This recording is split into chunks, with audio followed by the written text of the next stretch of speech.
Hello, I'm Catherine, the author of Adventures in Africa, TORIANA's Spiritual Journey, and I'm going to be reading chapter 25, Being a Mum.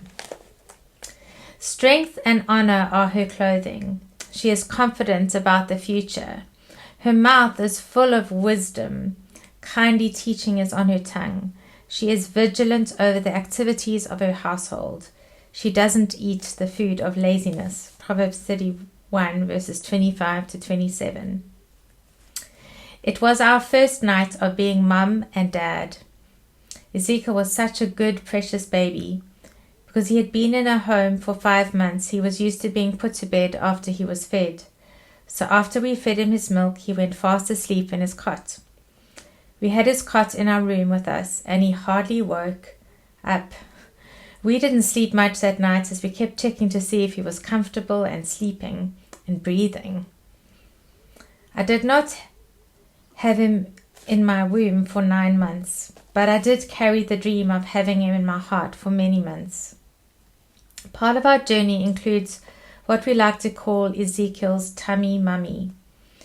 We tell Ezekiel she was and is a brave woman, because despite finding out she was pregnant, she did not take life into her own hands, and she kept her pregnancy. She embraced that God allowed life to be conceived in her and grow in her.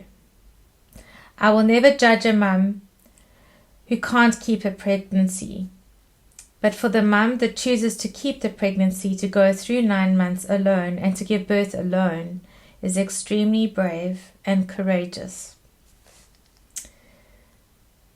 When he was born, she then called him Imanati, which means God is with us. When she met with our social worker for the adoption process, all she cared about was that the baby went to a Christian couple, and out of all the parents' portfolios and photo albums of families, she chose us to raise the son she had given birth to. We named him Ezekiel, which means God is our strength, and kept his middle name Imanati, as we believe it is a significant name for him. The important part of the story is that God was involved. He grew and kept Ezekiel in his mother's womb and shaped him. God brought Ezekiel into our lives. He was the one picked for us. We did not choose him. Our families and friends were also so supportive of us adopting Ezekiel, and we were very blessed to be in such a loving community of support. My dad was thrilled that we adopted Ezekiel, and I can remember him holding him and feeding him and blessing him. It was a very special time. I can also remember Dr. Ash Vivaji, a brilliant pediatrician and friend from our church in Cape Town, who asked if he could see Ezekiel. We spent time with him, and he gave us some helpful advice. One of the things I will never forget is he said we should start reading stories to him at a very young age, as early as 6 months. This we did, and it began the incredible journey of Ezekiel's love for books and reading. We had not completed the adoption process, and Robert had to return to Kenya to continue teaching. It was then that I spent many days and weeks with Ezekiel, living and staying with Robert's parents in St. Francis Bay. Ingrid and John were there for me before I married Robert, and now again in a season of embracing being mum. I developed a routine of feed times, sleep times, play times, walking him around the block in his pram, and doing all the things I felt were important as being a mum. It was in these times of walking around the block that I saw a house without boundary walls and a beautiful curved staircase going up to a braai area. I felt drawn to this house, and just once snuck up the stairs to discover an amazing view at the top. The house was empty at the time. So I really felt drawn to the house, and as I said, I snuck up to the top. And when I was at the top, I prayed a dream that one day I wished to have a home like this in South Africa. It was a simple prayer and a dream, and I left it at the top of the stairs of this precious home in St. Francis Bay. Robert was in Kenya teaching, and at the same time preparing a baby room for Ezekiel. Normally the mum is all involved with this, but it was very special for me that Robert was preparing a place for our baby boy. The weeks and months being apart was very hard, and I realized the importance of a dad being present through all the milestones of a little baby's life. It was a special bonding time for Ezekiel and I, but I missed Robert very much and longed to be together with him. After many prayers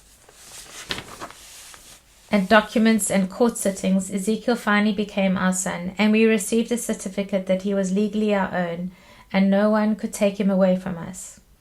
It was a huge relief, and I was thankful to God as I loved our little boy so much. I could then start organizing his passport and papers to reunite us with Robert. Flying to Kenya and then meeting up with Robert was so special, and he could hold and embrace us, his wife and son. Ezekiel was very happy to see his dad, and I captured many special pictures of them together. Yes, being a mum is a calling, but I could never imagine being a mum without Robert as his dad.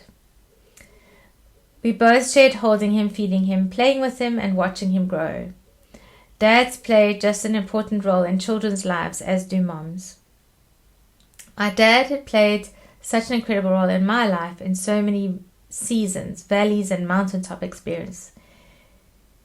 He had called me when my grandfather had passed away. He had called me when my gran was seriously sick and almost died. And now came the call I never expected. Kath, I have cancer and I'm going to die. Those words struck to the core of my heart. And so many memories flashed through my mind of all the special moments with my dad.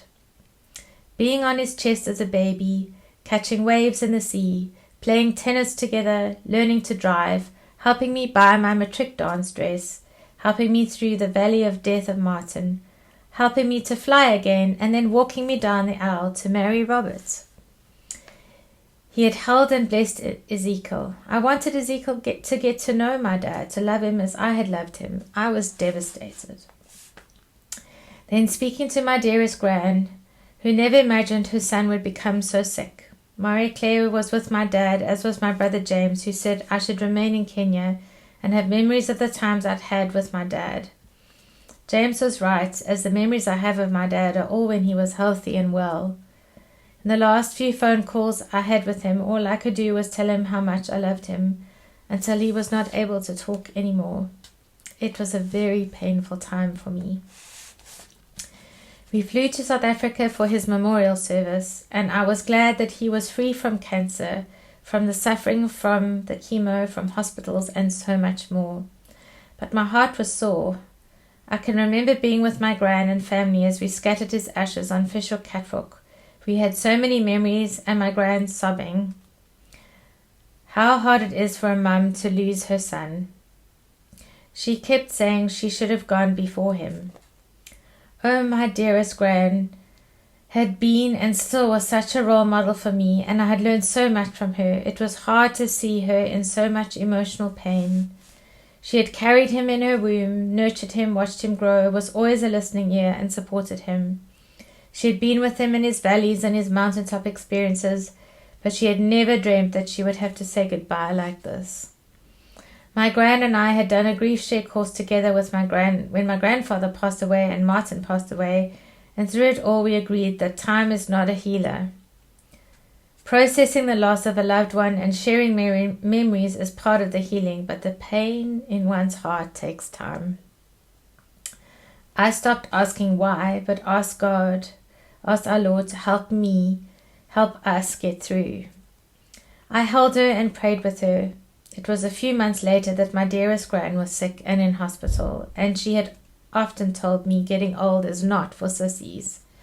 Gran had done so many things in her life, climbed mountains, been to operas and theatres, baked the most amazing cheese puffs, scones and Christmas cakes. I loved drinking cups of tea with her, beautiful tea sets, with her in a floral lounge set, and such beautiful memories. I loved sitting with her at her dressing table as she showed me how to do my makeup and how to dress before leaving the house. She always had lots of wisdom, and we called her our family matriarch. I know her last month she felt trapped to her body and was so frail. She needed a walker, then a wheelchair, and she couldn't drive anymore. so the desire to live was gone. I can remember my last week with her. I brought her hairdresser to do her hair and nails in hospital. I can remember her smile as she felt dignity and love through this experience. I loved her so much, but knew it was time to let her go. This too was very hard for me. I loved her dearly. In this time, my mom stepped into my life in incredible ways. She helped design and put the memorial service for my gran together. She held me as I cried and helped me pack up my gran's home full of memories. It was a very difficult time in my life. In this time, my mom shared how in the past she knew she had let me down, and she knew that my dad, Marie-Claire, and my gran had filled the gap for me where she had let me down. But now my mom felt she could step back into my life. We had walked a road. There had been hurt, but there was and is forgiveness, healing, and now thankfulness that my mom was there for me. Rob and I then returned to Kenya with Ezekiel to continue the work God had called us to do. We prayed about adopting a brother for Ezekiel and knew it would take time, so we started submitting the paperwork to the same social worker we had adopted Ezekiel from. It did take time, and in that time we both prayed about a job opportunity for Robert in South Africa. We wanted to adopt again, but we didn't want to be parted for so many months during the adoption process. God provided in amazing ways, as Robert was offered a full-time job as the head of the Masters and PhD program for the South African Theological Seminary. Then we searched for a place to live, and we felt we wanted to be near family, and Robert's family was in St. Francis Bay. So we started the search for a house. You won't believe it, but the house that was for sale, almost next door to Robert's parents, was the same house with a beautiful staircase and the sea view where I had prayed a dream prayer to have a house in South Africa. When Robert saw inside the house, he knew it was the perfect one for us, we applied for a bond, and we are thankful to God for this house. Later, we joined the St. Francis United Church, and the original owners of the house were in this church and shared with us how they had built the house together, and it was a place of many memories and prayer meetings. I inherited all my grandmother's furniture, so I still have many items around me, including her dressing table, where I can continue new memories. Moving into a new home where I could finally unpack my suitcase and settle for good was amazing. As a missionary, you're often traveling and often unpacking and packing suitcases. I was happy to be home and began preparing a baby room for Ezekiel's brother, who we were waiting for. Then the call finally came. There was a baby boy waiting for us, and the tummy mummy had chosen us. In both adoption forms, we had chosen a closed adoption. This means you don't meet the biological parents by law, and no contact is made before or after or during the adoption process. Ezekiel's brother-to-be's tummy mummy agreed to a closed adoption, but wanted to meet us one time only before we all signed the paperwork. I was a bit nervous, but we agreed to do it. When we arrived at our social worker's home, we met the most beautiful, very young woman. She then explained the reasons why she wanted to meet us. She wanted us to tell her son that she loved him and that she is giving him up for adoption, and I can't imagine what must have gone through to let her son go. She also told us the reason she chose our family and not others was because she wanted her son to have a brother. She wanted a better future for him, and she was very brave. So it was because of Ezekiel in our lives that we adopted another baby boy who we called Gabriel Amani. In Kiswahili, that means peace. I'm sharing this story as I want our boys to know that their tummy mummies were very brave and beautiful for entrusting their sons to us. It has given me the joy of being mum, a dream I've had since I was a little girl. It is wonderful to wake up on a Saturday morning and have your boys come to the side of your bed and hug you and say, "I love you so much, Mummy."